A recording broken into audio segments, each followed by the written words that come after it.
Herkese merhaba arkadaşlar, kanalıma hoş geldiniz. Bugün çok güzel bir çanta tasarladım sizin için. Deri aparatı çok istediniz arkadaşlar. O yüzden bu sefer böyle bir çanta ortaya çıkarmak istedim. Umarım beğenirsiniz. Aparatları uygun fiyatlı bir şekilde tuhafiyelerden satın alabilirsiniz arkadaşlar. Çok ucuz aparatlar. İkili olarak satılıyor. Bir kapak, bir de sap olarak satılıyor. Ben kapağın ambalajını keserken yanlışlıkla kapağın kendisini de kesmişim arkadaşlar. O yüzden çare tükenmez ve bu tarafı da kestim. İkisini simetrik yaptım. Güzel de oldu. Böyle daha iyi oldu sanki. Ben böyle beğendim. Bilemiyorum. Siz ne düşünüyorsunuz? Evet, modelimiz çok güzel bir model arkadaşlar. Umarım beğenirsiniz. Bu şekilde sadece sık iğnelerle örülüyor. Çok güzel bir görünüşü var.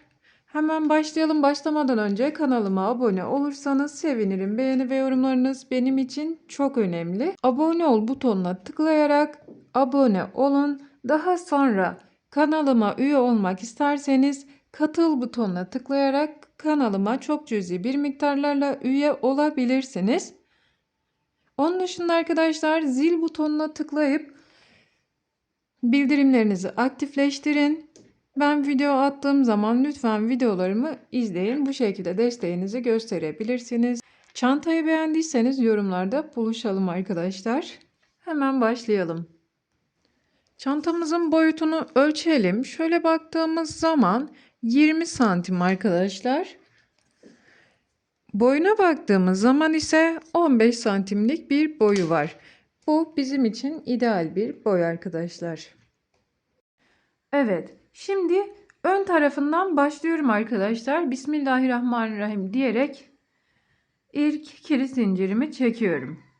1, 2, 3, 4, 5, 6, 33 tane zincir çektim. Tam telefonumun boyunda arkadaşlar. Bakalım telefonumdan 1 santim daha büyük bir şekilde zincirimi çektim. Bu birazcık daha sık iğneleri ördüğümüz zaman büyüyecek.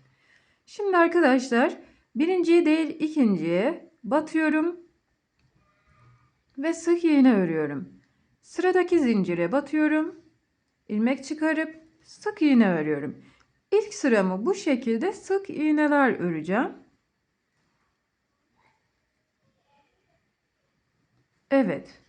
Sıra sonuna kadar sık iğnelerimizi örelim, gelelim. Evet, sıranın sonuna kadar toplam 32 tane sık iğne ördüm. Şimdi bir tane zincir çekip işimi geriye doğru çeviriyorum. Burada arkadaşlar bakın bu benim zincirim. Bu birinci sık iğnem, ikinci sık iğnem. İkinci sık iğnemin bakın 1, 2. Tamam mı? Şimdi arkadaşlar bu benim zincirim. Şu en başta çektiğim döndüğüm onu saymıyorum. Burası benim birinci sık iğnem. Burası da ikinci sık iğnem. Tamam mı? İkinci sık iğnemin içerisine batıyorum ve sık iğne örüyorum. Bir tane zincir çekiyorum. Aynı noktaya bir tane daha sık iğne yapıyorum. Tamam mı? Şimdi 1, 2. Bir tane atlıyorum. İkincinin içerisine sık iğne yapıyorum. Bir zincir çekiyorum. Aynı noktaya bir tane daha sık iğne yapıyorum. Bir ikinciye sık iğne, bir tane zincir çekiyorum ve aynı noktaya bir tane daha sık iğne yapıyorum. Bu şekilde sıra sonuna kadar örelim, gelelim. Evet, sıramın sonuna kadar aynı şekilde geldim arkadaşlar. Şimdi bir iki tane sık iğnem kaldı. İkincinin içerisine yani son sık iğnemin içerisine bir tane sık iğne yapıyorum. Bir zincir çekip işimi geriye doğru çeviriyorum. Şimdi görüntüm bu arkadaşlar. Ne yapıyorum? Bir zincirle geri döndüm. Bundan sonra bakın arkadaşlar şu araya zincir çekmiştim ya. Bakın. Sık iğnem var. Burada sık iğnem var. Arada zincirim var. Şuraya. Tamam mı? Buranın içerisine sık iğne yapıyorum. Bir tane zincir çekiyorum ve aynı noktaya sık iğne yapıyorum. Bakın görüntüm bu olacak. Şimdi sıradakine bakın, sıradaki burada. Şöyle ayırın arkadaşlar. Zincirim burada. Tamam mı? Bakın zincirim burada. İçerisine sık iğne yapıyorum. Bir tane zincir ve tekrar oraya bir tane sık iğne yapıyorum. Sıradakine geçiyorum arkadaşlar. Bakın. Şuraya. Hemen zincir çektik ya arkadaşlar. Bakın. Şurada çektiğimiz zincir burada. Şurası. Şöyle arkasını çevirin. Şurası. Bakın. Tamam mı? İçerisine zincir çek. Hani bir tane sık iğne yaptık. Zincir çektik. Bir sık iğne daha yaptık ya. İki sık iğnenin arasına batıyorum. Şöyle. Bir tane sık iğne yapıyorum. Bir zincir çekiyorum ve aynı noktaya bir tane daha sık iğne yapıyorum. Sıradakine şöyle bakalım. Sık iğne, bir tane zincir ve aynı noktaya sık iğne. Açalım, boşluğu bulalım. Boşluk burada arkadaşlar. Sık iğne, bir zincir, aynı noktaya sık iğne. Sıradakine bakın şuraya. Görüyor musunuz? Buraya. Sık iğne, bir zincir, aynı boşluğa sık iğne. Bu şekilde sıra sonuna kadar örelim, gelelim. Evet, bir tane kaldı. Oraya da tekrar sık iğne, zincir, aynı noktaya sık iğne. Şimdi şuradaki son V'nin olduğu yer var ya, oraya bakın. Sıranın sonuna son sık iğneye bir tane sık iğne yapalım. Bir zincir çekip işimizi geriye doğru çevirelim. Görüntümüz bu arkadaşlar. Şimdi yine aynı işlemi tekrar edeceğiz. Bakın arkadaşlar. Zincirle geri döndüm. Şuraya bakın. Şöyle bakın arkadaşlar. Direkt burası sık iğne ya. Burada da zincirim var. Hemen iki sık iğnenin arasındaki boşluğa batıyorum. Sık iğne, sık iğne. Aradaki boşluğa batıyorum.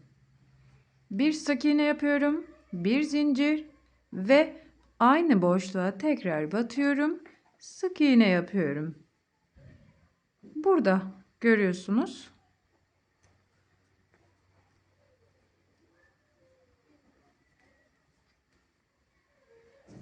Evet, bu şekilde istediğimiz boyuta varana kadar örelim, gelelim. Evet arkadaşlar, ben bu kadar ördüm. Bakalım kaç sıra örmüşüz. İsterseniz kenarlardan sayabilirsiniz. İsterseniz de bu çiçekleri saya saya gidebilirsiniz arkadaşlar. Birinci sıramızı sayıyoruz. 1, 2, 3, 4, 5, 6, 7, 8, 9, 10, 11, 12, 13, 14, 15, 16, 17, 18, 19, 20, 21, 22, 23, 24 sıra örmüşüm arkadaşlar. Bu şekilde sayabilirsiniz. Çiçekleri sayacaksınız tek tek. Ya da arkadaşlar şu şekilde sayabilirsiniz. Bakın tümsek ve çukurlar var. 1, 2, çukur, tümsek, çukur, tümsek şeklinde de sayabilirsiniz. Artık size hangisinden anlıyorsanız o şekilde sayın arkadaşlar. 24 tane başlangıç sırasını da saydım. Sıram var. Şimdi arkadaşlar bir sıra etrafını sık iğneyle saracağım. Bu benim için yeterli bir miktar. Sayı önemli arkadaşlar. Şimdi şuraya batıyorum. Bakın hemen olduğum noktaya sık iğnenin tepesine arkadaşlar bir tane sık iğne yapıyorum. Burası ağız kısmı olduğu gibi kalacak. işlem yapmayacağız. 1, şuraya 2, bakın buraya, ikinci sıraya 2, buraya arkadaşlar 3, 4, 5, 6, 23, şuraya bir tane daha 24. Şimdi tam köşedeyim arkadaşlar. Burası tam köşe noktamız. Buraya 2 tane yapıyorum. 25. Bu kenarım 25 oldu.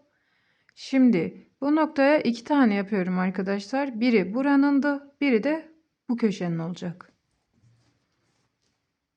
Buradan itibaren 1, şöyle 2, 3, 4, her bir sık iğnenin olduğu noktaya birer tane yapıyorum arkadaşlar. İkili oba alıyorum, bakın. 5, bu şekilde sıra sonuna kadar sık iğnelerimizi örelim. Sıra sonunda yine köşede 2 tane örelim. Sonra şu noktaya kadar sık iğnemizi yapalım. Kenarını bitirelim, gelelim. Tamam, sıranın sonundayım arkadaşlar. Bu köşemde de 25 tane var. Bir tane zincirimi çekiyorum ve ipimi bu noktadan kesiyorum.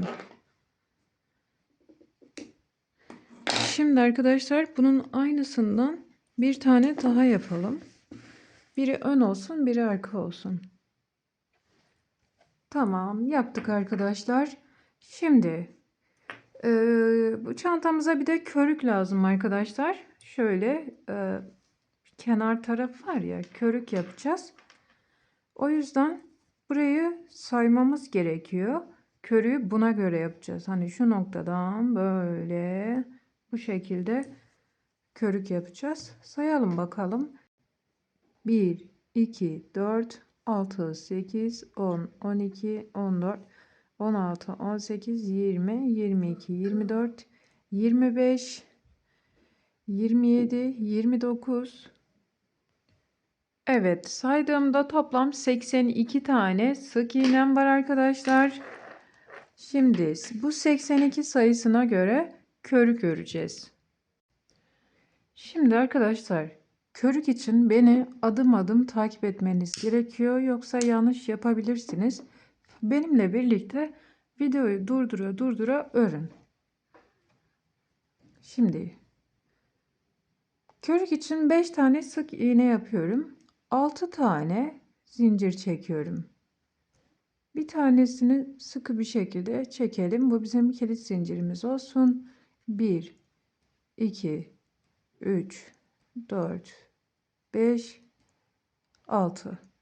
Şimdi 5 tane sık iğne yapıyoruz. Niye 6 tane zincir çektik? Çünkü birini geri dönüş için kullanıyoruz. 1, 2, 3, 4, 5. Bir tane zincir çekip geriye doğru dönüyoruz. Şimdi 5 5 üst üste 12 sıra öreceğiz arkadaşlar. Bu şekilde 12 sıramızı örelim, gelelim. Şimdi arkadaşlar ben tam 12 sıra ördüm. 2, 4, 6, 8, 10, 12. Şöyle bir ayracım var arkadaşlar. Ben şimdi bunun başlangıç noktasını şöyle sap için kullanacağım. Ondan sonra körük için devam edeceğiz.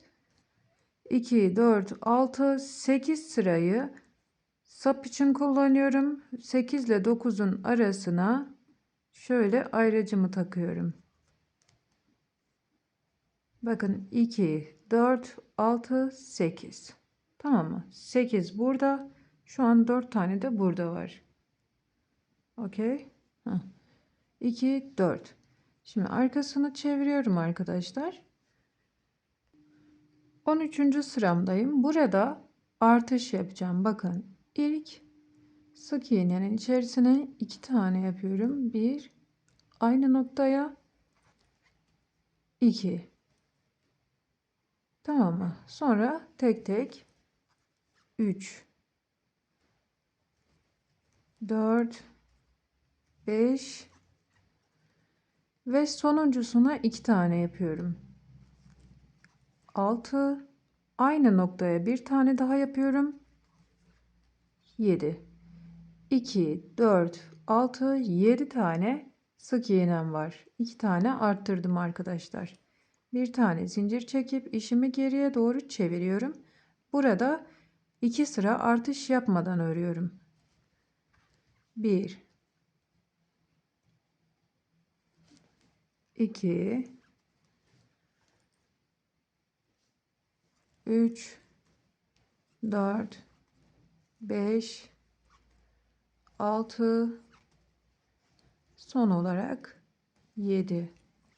Bir zincir çekip işimi geriye doğru çeviriyorum.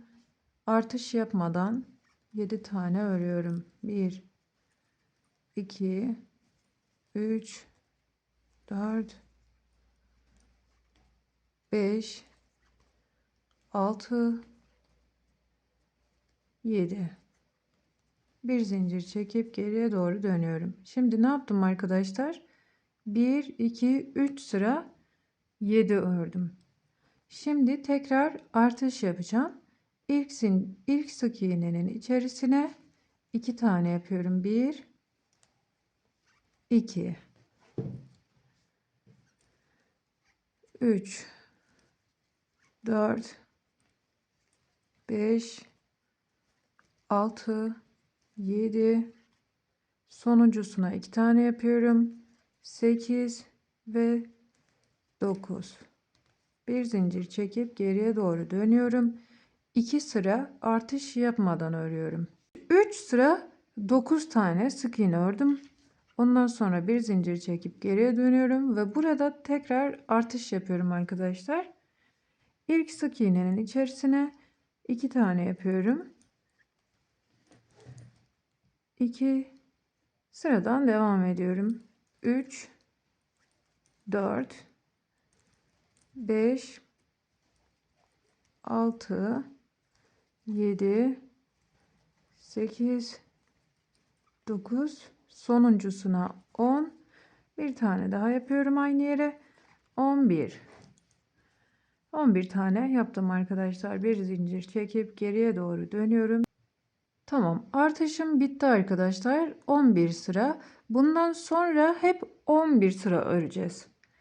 Şimdi arkadaşlar ne yaptığımı size anlatacağım. Şu noktada bakın 8 tane sıram var. Burası körük için. Şimdi arkadaşlar ne yaptığımı size anlatayım. 8 sıra sap için ayırdım. 8'den sonraki sayım körük için. Burada artırmalar yaptım arkadaşlar. Bakalım kaç sıra artırma sıram var? 1, 2, 3, 4, 5, 6, 7, 8, 9, 10, 11. 11 sıram burada var. Yani demek oluyor ki körüğüm 11 sıra olmuş. Şimdi ben burada artırma yaptığım gibi sonuncuda da arkadaşlar eksiltmelere gideceğim. O yüzden 11 sırada bana orada lazım. 11, 11 daha 22 yapıyor. Şimdi arkadaşlar artırmalar bitti ve biz toplamda 60 tane artırma eksiltme yapmadan sıra örelim. Daha sonra eksiltmelere geçelim. 60 sırayı örelim gelelim. Evet arkadaşlar toplam 60 sırayı ördüm. Geldim. Şimdi eksiltmelere geçelim.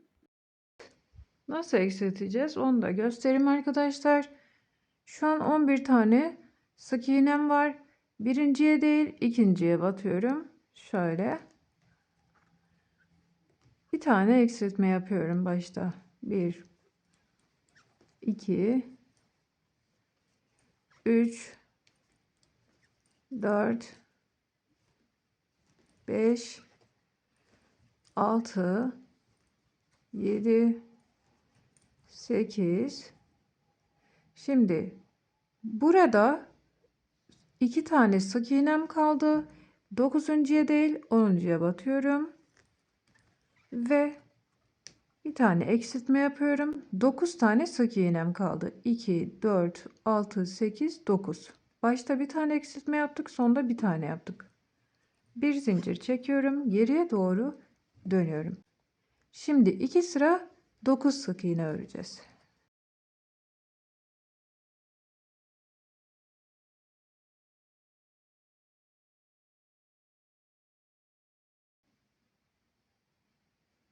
Tamam, 2 sıra 9'u ördüm. Geriye doğru işimi çeviriyorum. Şimdi arkadaşlar tekrar bir eksiltme işlemi yapacağım. Birinciye değil ikinciye batıyorum. Bir tane eksilttim. 2, 3, 4, 5, 6 ve son olarak bir tanesini atlıyorum. Sonuncuyu örüyorum. 7. Bir zincir çekiyorum. Geriye doğru dönüyorum. 2 sıra eksiltme yapmadan örüyorum.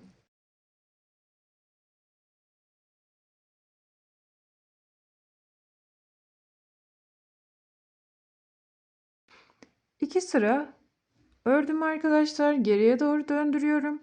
Şimdi tekrar eksiltme yapıyorum. Birinciye değil ikinciye batıyorum. 1,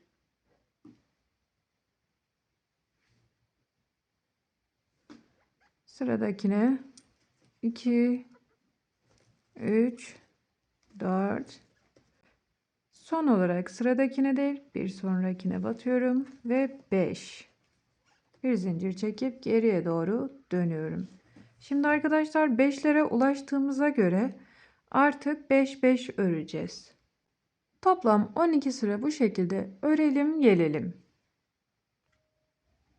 Tamam arkadaşlar, 12 sıra ördüm. Şimdi ne yapıyoruz? Etrafını bir sıra sık iğne öreceğiz. Bir tane zincir çekiyorum. Sıradan devam ediyorum. Şimdi her bir sıraya şöyle birer tane sık iğne yapıyorum. Şuradan başlayalım.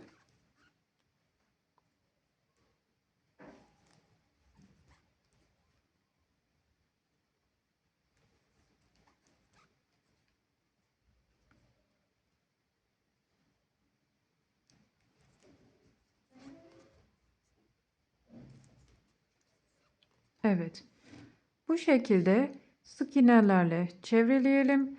Köşelere 4 tane köşemiz var. 2 2 yapacağız. Tamam mı? Şuradaki köşeye de arkadaşlar 2 yapacağız. Buradaki köşeye de 2 yapacağız. Onun dışında hepsine bir bir yapalım. Gelelim. Şimdi arkadaşlar son sık iğnemi 2 tane yaptım ve ilk sık iğnenin içerisine kaydırarak bağladım. İpimi kopardım. Körüğüm hazır. Bu şekilde görünüyor.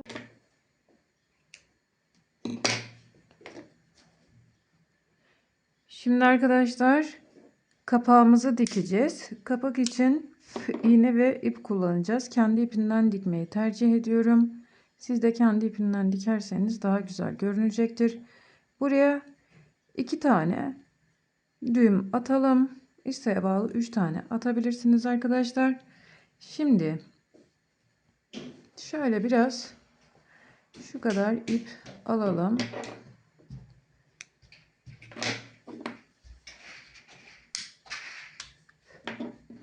Şöyle bir iğnem var arkadaşlar. İçerisine geçiriyorum.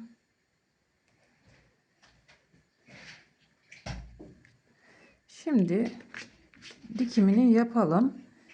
Şöyle arkadan çok bırakmayacak şekilde arkadaşlar, bu bizim için yeterli. Tam ortaya hizalayalım. Bir iki çiçek, bir iki çiçek ve bunu buraya dikelim.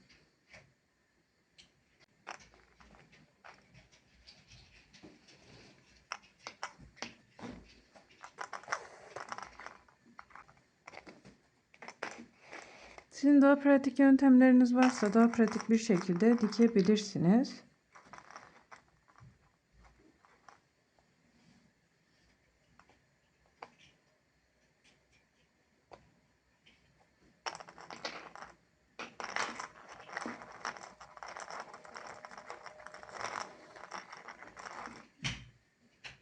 Tekrar geriye arkadaşlar.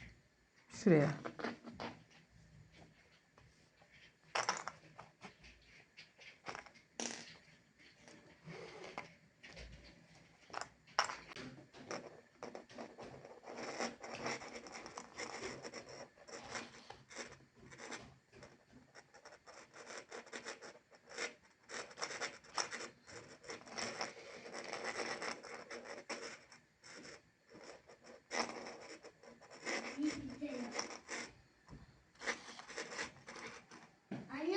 Hı.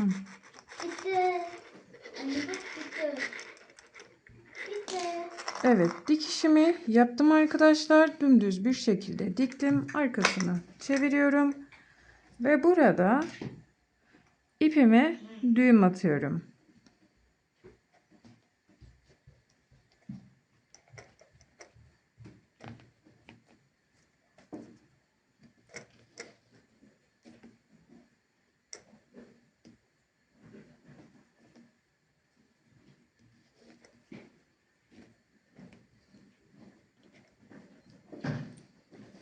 Bir tane daha düğüm atabiliriz. Şuradan geçirelim mesela.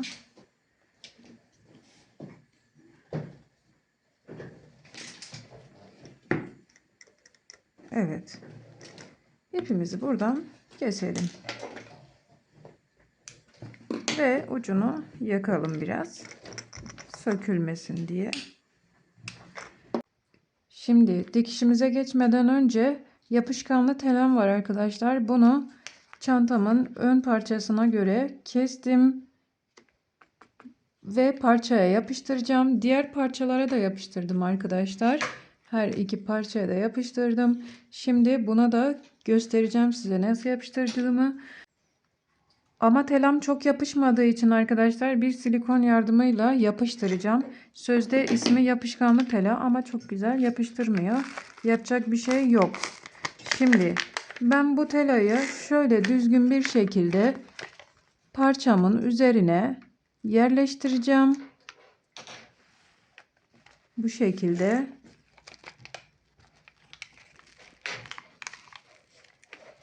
Bunu dümdüz yapıştıracağım. Şöyle kenar taraflarına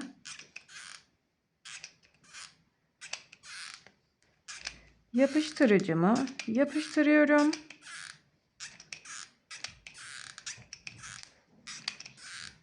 Bunu çantama düzgün bir şekilde, elinizi yakmayın arkadaşlar. Silikonlar çok sıcak oluyor.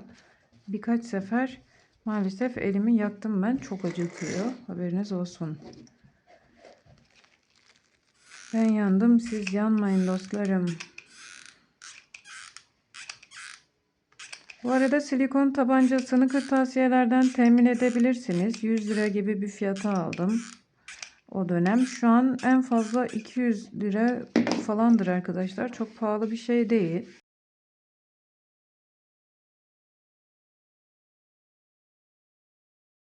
Silikonumu da kırtasiyeden temin ettim. Onlar da uygun fiyatlı arkadaşlar. Paketle alırsanız daha uyguna gelir.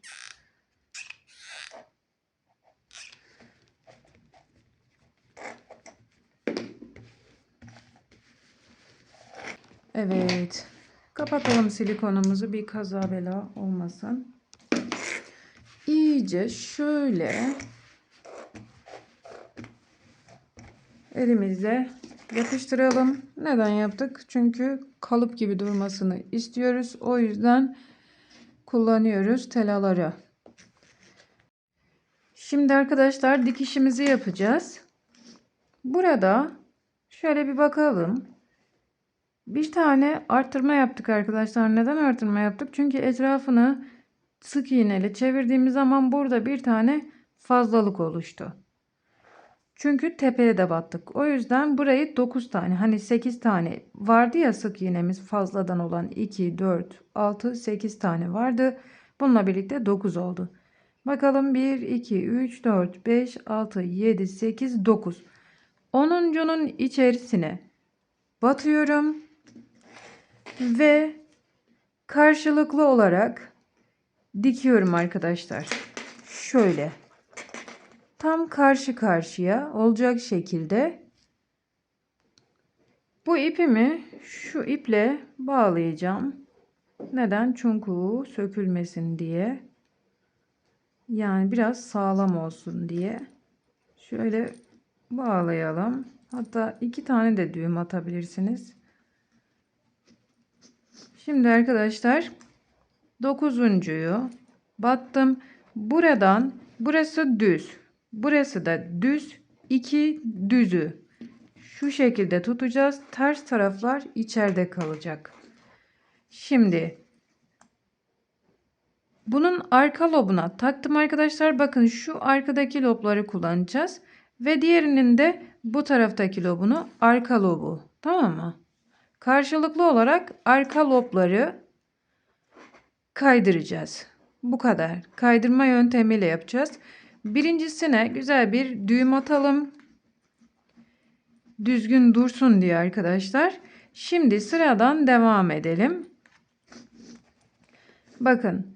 Arka loba batıyorum ve diğerinin arka lobuna tek tel alıyorum. İkisinden de birer tane tel alıyorum ve kaydırma yapıyorum.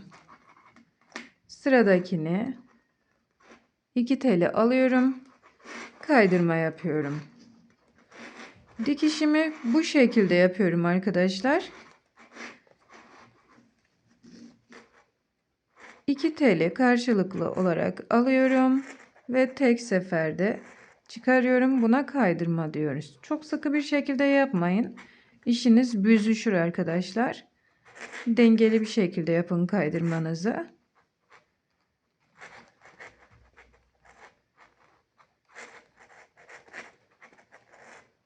Sıra sonuna kadar örelim.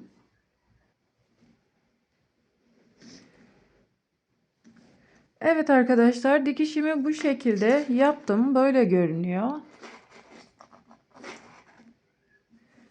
Şimdi şunu şöyle alıyorum ve buradan atlama yapmadan direkt sıradaki sık iğneleri karşılıklı olarak kaydırma yöntemiyle birbirine dikiyorum.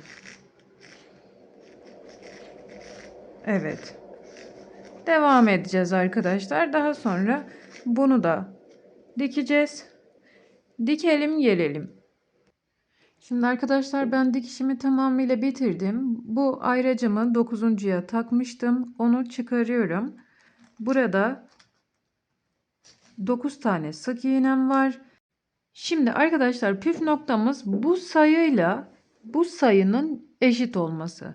Eğer eşit olmadıysa ona göre ayarlayın. Buradaki sayınız kaçsa körükteki sayınız da o olmak zorunda. Birbirine dikin. Buradaki ve buradaki sayılar birbirine eşit olsun. Onu siz eğer benim tarifime uymadıysanız ona göre ayarlayın. Şimdi bir tane sıkı bir zincir çekiyorum ve burayı içeriye doğru katlıyorum. Tam şuraya batıyorum arkadaşlar. Tam karşılıklı olarak birbirine denk gelecek şekilde şuradan başlayalım ve kaydırarak birbirine dikelim. Bakın. Şuraya dikiyoruz. Tamam mı? Karşılıklı.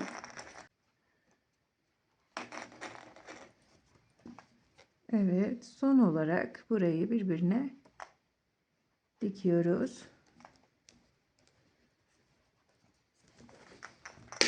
Evet. Şöyle bir görüntüm oldu. Görüyor musunuz? Şimdi arkadaşlar diğer parçayı alıyorum ve aynı şekilde dikimimi yapıyorum. Hemen alttakine bakalım. Şu noktada şuraya ve karşıdakine burayı alıyorum. İlkini diktikten sonra bir tane düğüm atıyorum. Sağlam olsun diye, sökülmesin, sağlam düzgün bir şekilde dursun diye sıradan dikişime devam ediyorum. Aynı şekilde dikeceğim arkadaşlar.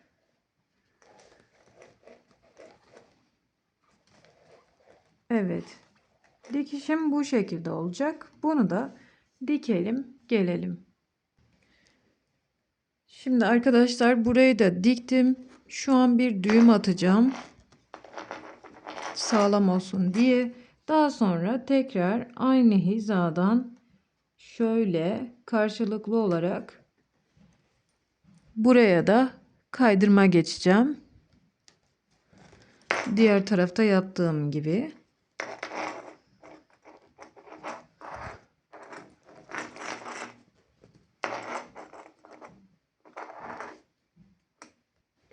Evet, dikişimi bitirdim. Son olarak şuraya kaydırmayla bağlıyorum. Bir tane zincirle sabitleyip ipimi buradan kesiyorum. Daha sonra bu iplerimizi içeriye alalım, kaybedelim. Aşağıya doğru. İplerimizi aşağıya doğru sarkıtalım arkadaşlar. Şöyle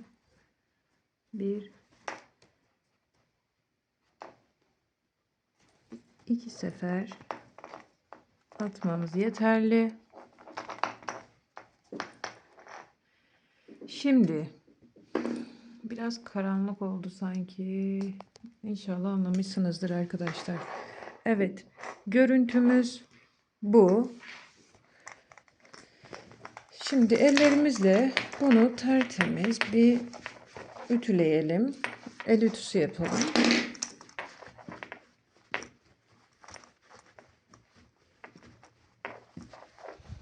Şöyle tam ortaya bulun arkadaşlar. Ve bunu arka tarafa iyice delerek geçirin. Şöyle. Daha sonra aparatımızı takalım. Şöyle 2,5 santimlik halkalarımız var. Onları kullanacağım arkadaşlar. İçerisine geçirelim. Bu şekilde. Şöyle yukarı doğru büzüştürelim. Tamam mı? Evet. Bu şekilde arkadaşlar. Şimdi askımızı da takalım. Çantamızın askısı bu. Evet. Şöyle.